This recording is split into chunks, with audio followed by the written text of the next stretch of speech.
right, it is time for a weekly reading wrap-up. Imagine the word reading here. Reading wrap-up. Yeah. Hey everyone, it is Shannon, and I'm super excited to be here today and to share with you my weekly reading wrap-up. This is for the week of June 6th to 12th-ish, but full disclosure, I'm actually pre-filming this, so it's not up until the 12th. It just isn't. I did realize last week as I did my videos, I realized I like the release schedule of weekly wrap-ups on Sundays and TBRs on Mondays, but I didn't actually like that as a filming schedule, so I need to shift and adjust to see what works. So I'm going to try pre-filming, and if that doesn't work, I might end up sliding back into doing Friday reads, but for this month I am going to try and do the wrap-ups and the TBRs and see how things go. So that's what I'm going to do. I'm going to share the books that I finished, and then I'll share a bit about the books that I made progress on. I did pull the math and the pages and stuff like that. Again, I don't know how helpful that is, especially since that was very much linked to my May reading challenge. However, it was kind of enlightening, so we're going to try it and see if that is interesting or helpful or anything, and see how things go. So first up for the finishes, I finished a book. Yay! I finished Goosebumps. So yeah, it is a kid's book and it's 117 pages, but I finished it, whole thing, start to finish. And so I finished this one's Attack of the Mutants. This is Goosebumps number 25 in the classic cycle, the one that I am working my way through. There's several different, and I looked on the back here, and some of these, I think the blob that ate everyone, I don't think that's part of the series, or if it is, it's not available. I haven't read any of those. But I did read Attack of the Mutant. So this one follows Skipper, who's a big fan of a comic called The Masked Mutant, who looks a lot like a caped crusader, I would say. Although his abilities are different. He can turn into pretty much anything. Yeah, so one day Skipper is on the bus going to the orthodontist, and he spies a building that looks like it's right out of the Masked Mutant universe, and he goes to investigate, and shenanigans and, twists and turns. And I actually did not see the twists and turns in this one, and there was a couple of moments where I was like, what's gonna happen? And you do not have to wait long, because my goodness gracious, it is very, very easy reading, which is actually quite nice. And I actually did read it in some of the commercials I got back to watching Walker, the Jared Padalecki TV series that started this year. My antenna's had gone in and out, so I started it, and I watched the premiere, and then I missed a couple, and then I watched a couple in the past couple weeks, and wow, so much has happened. I don't know who anyone is. I watched a really intense episode. I'm totally off topic, but generally Goosebumps are ones that I read in the commercials of TV, so that's why it does tie in, but I've never done that with a physical book, because usually I read them digitally. But this summer, as I'm going to the library, I'm going to try and read the ones that are only available at the physical library, which is what I was doing with this one. So Masked Mutant, the Attack of the Mutant was the pick for the week. It was fun. I enjoyed it. Yeah, in terms of the Goosebump ones, it definitely had things that I enjoy, like some of the twists and turns, and the character was really curious, but he's also scared, but he was but also was also smart and thought on his feet, and yeah, and it didn't have some of the things I don't like, which include, in Goosebumps books especially, often they can have very fierce siblings, not rivalry, but siblings that are really mean to each other, and I'm not a fan of that at all. And so this didn't have that. He didn't get along with his sister Mitzi, but it wasn't a huge part of the plot. Generally, it was him, headquarters, missing orthodontist appointments. And he had a friend. He had a friend with a rubber stamp collection that he was really disinterested in the rubber stamp collection. So that was a really that was an unusual side plot. But anyway, so I didn't mean to go into so much detail on this, but this is one of the two things that I finished this week. The other title that I finished was Livewire Volume 1. I think it's called The Fugitive by Vita, Ayala. It's full description and all. I'm not sure if I'm pronouncing the author's name right. And this is, I am trying to remember, this is for my A to Z graphic novel and comics challenge for the letter of L, and I'm trying, it might have been a Hoopla bonus borrow last month, or maybe not. Anyway, so this is sort of like a science fiction one. It is actually a spin-off of another series, which I didn't realize going into it, and you can definitely feel that, like there was an event that continually gets referred to, but that isn't present in this. But I felt like I could tell that it was a spin-off, but there wasn't so much missing that I couldn't like figure out the story. And the protagonist in this one can control, it's science fiction-y, control or tap into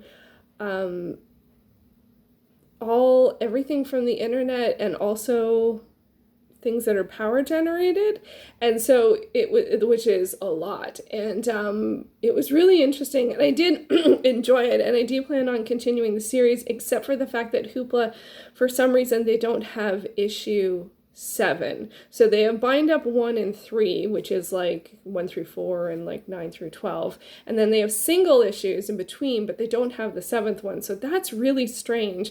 And so I'm going to try, and I don't know other, like I generally read graphic novels and comics through Hoopla or the library. But I can't find issue 7 in Hoopla, Overdrive, or the physical library. So I'm a little stumped at what to do about that. And I did look it up a little bit, and it does look like it has some pretty, important information in that one. So, but this one is also the, I believe the what's it called? The publisher is Valiant. All right. Doesn't say here. Valiant Comics. Yeah. Launches Livewire, which is, a publisher. Is that the right term for comics? Publisher? Yeah, publisher, right?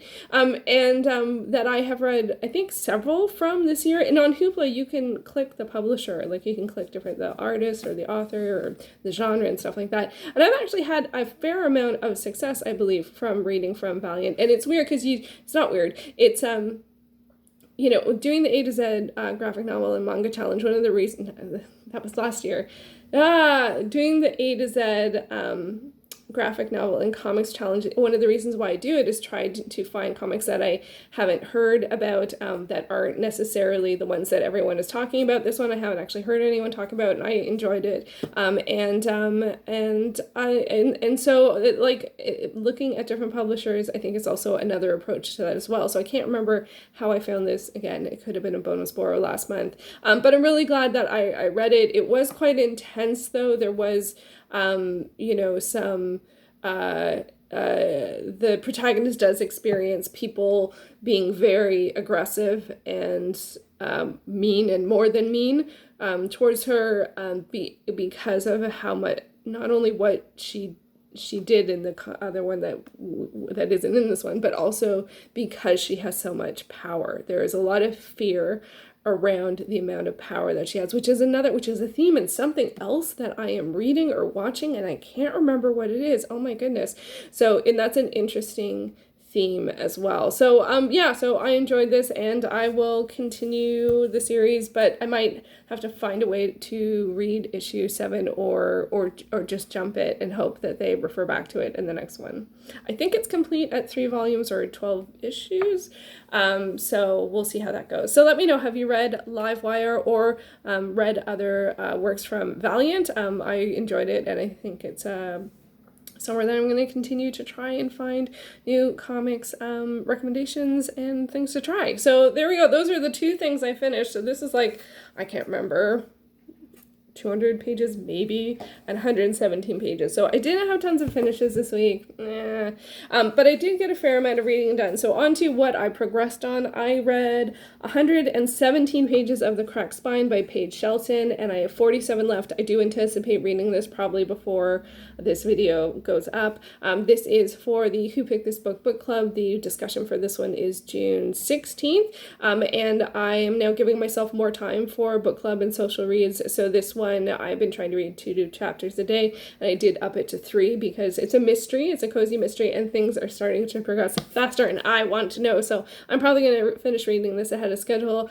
which I'm fine with. I am enjoying it. It's about a woman, an American woman who moves to Scotland to work at a bookshop, and then it has this sort of cozy mystery format in terms of something goes wrong and investigating, and but it has the whole new girl in town thing because she doesn't know anyone, so she meets a lot of people, and there's the only thing I'm a little like, what is that I feel like, I was surprised at some of the directions she went. Like, there are with Cozy Mysteries, the protagonist often ends up being a sort of, amateur investigator, and you're kind of like, how or why are you doing this? And there is a why that I don't quite understand, and there is a very, very slight paranormal element to this one that hasn't been explained very much.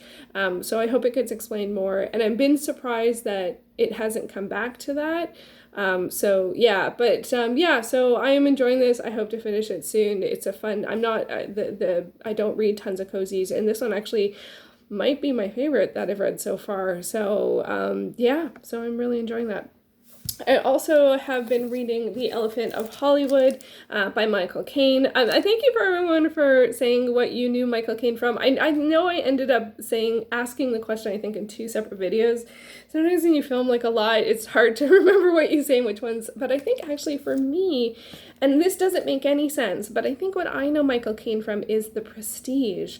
When I think about his character in The Prestige and some moments and some things that he says, that is what resonates with me the most. But like The Prestige, I can't remember when it came out, but I feel like it didn't come out long enough ago that that's what I know him from. And I remember watching Harry Brown, but again, that was, way later. And of course, Jaws 4.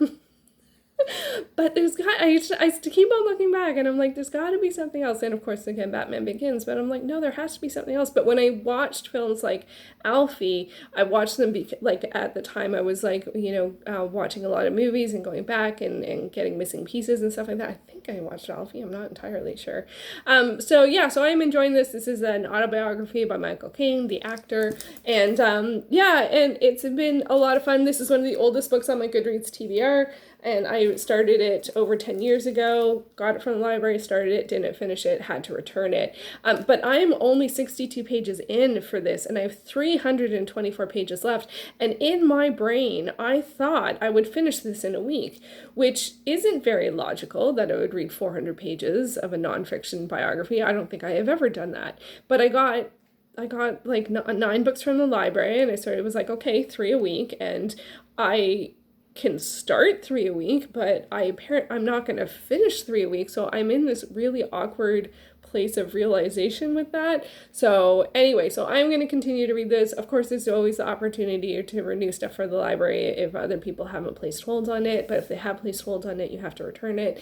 But also it's not so much that it's also that I have other things that I want to start next week. So I gave myself a week for this, but I am only, I'm not even at the place where I was when I first started, which is more like 120. There's someone's hold thing in here. Was that for mine from, how many years ago? No, pick up by September 3rd, 2019. So someone else had it on hold 2 years ago. So anyway, I'm kind of a little concerned about that, but I'm also enjoying the pace in which I'm reading it, which is sort of like a chapter a day. But at that pace, I think it would take me longer than the 3-week checkout period. So not sure about that. He's actually quite a lovely writer, very much told in sort of stories telling style. And he does say that this is, I think, his second autobiography, and in the intro or forward or something, he does say that there are, he is going to tell some of the same stories again, and forgive him because, it's just the way of things. And and people do tell the same stories again and again, generally speaking. I try not to personally, but they're a window to your life. They are a way to share experiences, to connect with other people, so it does make sense to share the same stories. But as I said, I try not to, but it does happen. It does happen. And I haven't read the other book, so it doesn't matter. I'm literally still rereading the part that I read years ago, and I'm enjoying it very much, very much so. I'm at still early days of his acting. He talked about working in theater and some film and it not going well, and he's quite open about when things don't go well. But there are actual moments and not phrases per se, but there are moments and advice that he got that I remember clearly. And I read this 10 years ago, and I'm like, oh yeah, that's what it was. Sometimes I don't always remember that it was from this book, but sometimes I did. And I'm like, wow, now when I read, I don't always remember things as clearly. So I don't know what that says. Anyway, a little less clearly.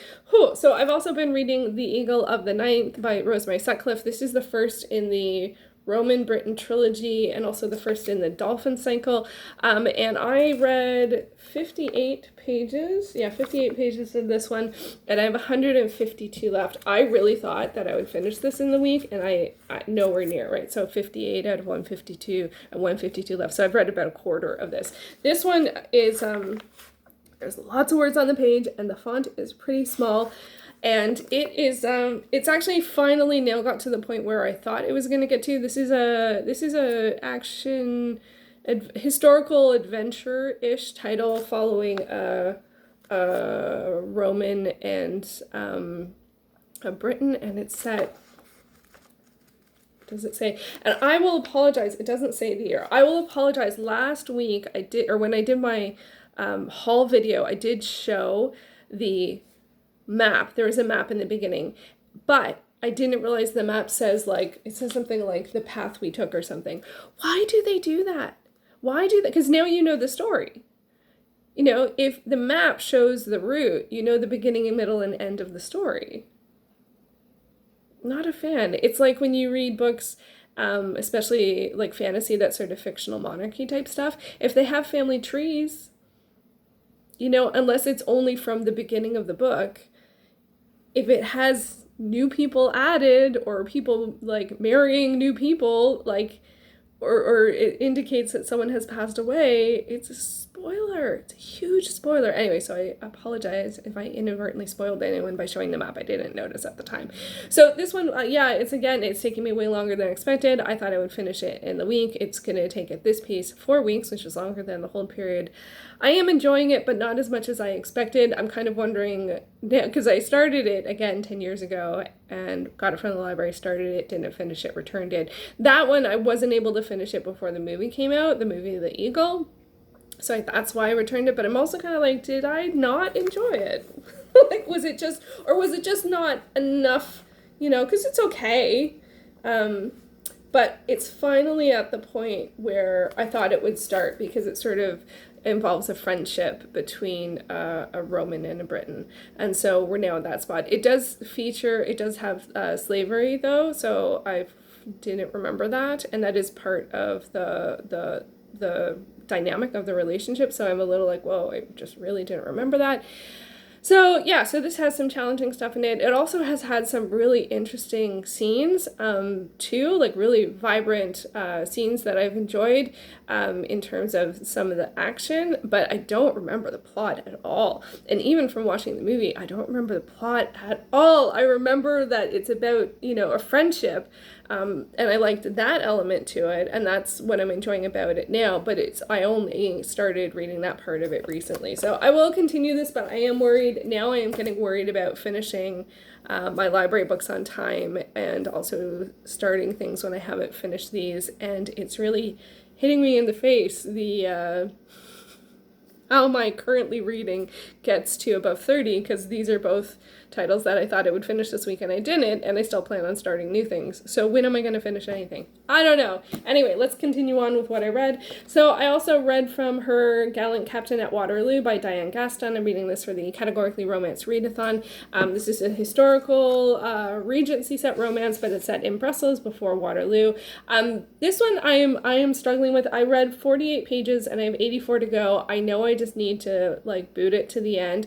I'm not enjoying it as much as I had hoped, and it got to a certain point, I don't think it's just spoilers or anything, but it got to a certain point that you're sort of anticipating, and I was kind of like, oh, that was not like as that was not I don't know how to talk about it.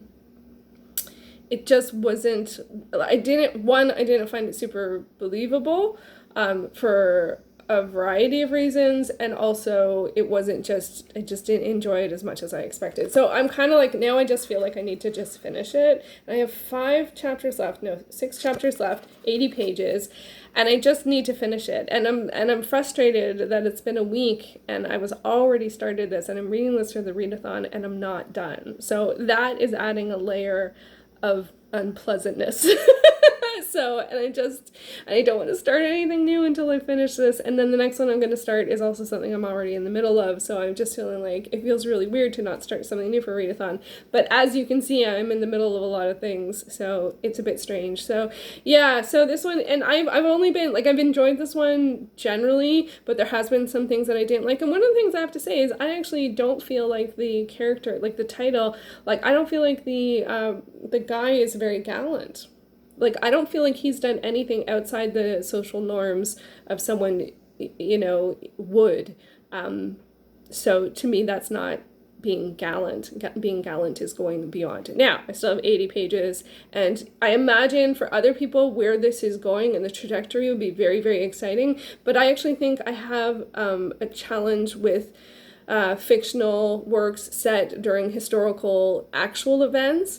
I have this problem with narrative nonfiction as well. I'm like, it just feels a bit strange. And so I feel like now I'm feeling like, initially I thought it was interesting to have a romance set around Waterloo. And now I'm feeling like that feels a bit weird.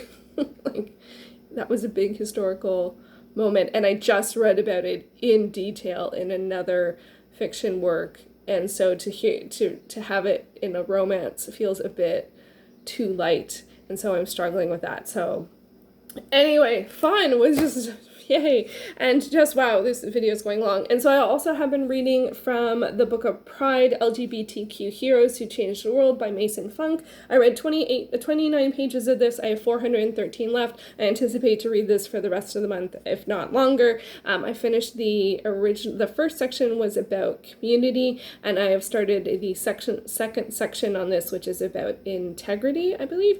I'm trying to remember, I think it's integrity, and it is portraits and interviews with LGBTQ heroes, and so it's been really interesting. It is very, very compact in the entries, because there's a lot of entries. They do start with a bio on the person it focuses on and then go to interviews, but they go through a lot. Like, the interviews go from topic to topic or moment to moment. They can go quite quickly, and so I'm feeling like it's a lot of information. So, but it's also, in some ways, that's good, because there is a lot of different people that you get to learn about through the title. So I will be continuing this on, and and then I read 5 pages from the D&D Player's Handbook, volume 3.5. So yeah, this is incredibly dense. I don't know if I have it pulled up somewhere. It's incredibly dense. And I read the section on bards, which was good, because the character I currently play is a bard. And I don't think, I think my DM is letting me be a bit, what's the word? Outside the regular, it's looking strange, so it's not cooperating. I don't think because anyway, it doesn't matter. Anyway, so I finished reading the section on the bard, and then I started reading the section on the cleric. I find it a little bit challenging, because as a character, so this is how dense it is. So it's very dense. I don't know why it's only getting 2/3 of a page. So I have to zoom it out. And so it makes sense that I've only read 5 pages. And I'm fine with that, actually. And I think it's something that I don't like to read. There we go. Oh! Anyway, I'm going to try one more time. No, it's acting strange. And now Kindle's recommending things to me, so we're just going to leave it there. So, yeah, I have been enjoying this. It's not the kind of thing that I anticipate reading cover to cover intensely. And I do feel like, from a character's perspective, as a new character, I don't want to know too much about the world and all of the different classes and everything that they can do, because my character doesn't know that. My character is, just off on their first adventure, you know what I mean? So to stay in character, I don't want to be too aware. But so it's not like I'm going to skim it or something, but so I'm trying to, but I do want to read it. And there is a certain awareness that the character would have encountered, a cleric here and there, but they wouldn't necessarily know every single thing a cleric could do. So there's a bit of a, mindset sort of piece in there. Does that make any sense? Anyway, so I don't know if I'm going to continue that throughout this week. I might. I don't think I'm going to do a jar pull. I have way too many books on my TBR next week, so but that has been fun to get to, and I have been enjoying it. So overall, I didn't count up all the pages, so I don't know, what was that, 330 plus 2 finishes, 335, 417. It's over 500, including graphic works and a kids novel. I'm not working towards a page goal. This is the other thing that I'm having trouble with, is because last month was so structured and I had goals and all of these things, and this month I'm kind of like, what am I reading? What do I have to focus on? I think on the first day I started reading, I counted up all my pages and I'm like, why am I doing this? I don't have a daily page count goal. So that's both freeing but also confusing. So it's been a bit of a weird week. And I am struggling with the fact that I didn't finish as much as I expected, but say lovey, that's what happened this week. So there you go. There's my weekly wrap up. That was long-winded. My goodness gracious, especially for only finishing 2 films. I've been watching a lot of film vlogs. So yeah, finishing 2 books, but lots of thoughts, even without lots of finishes. And I think that's true. That happens. That was true. So, all right, there you go. I will have my TBR up tomorrow. I don't know how I plan on reading more. We'll see how things go. Thank you so much for watching, and I'll be back soon with another video.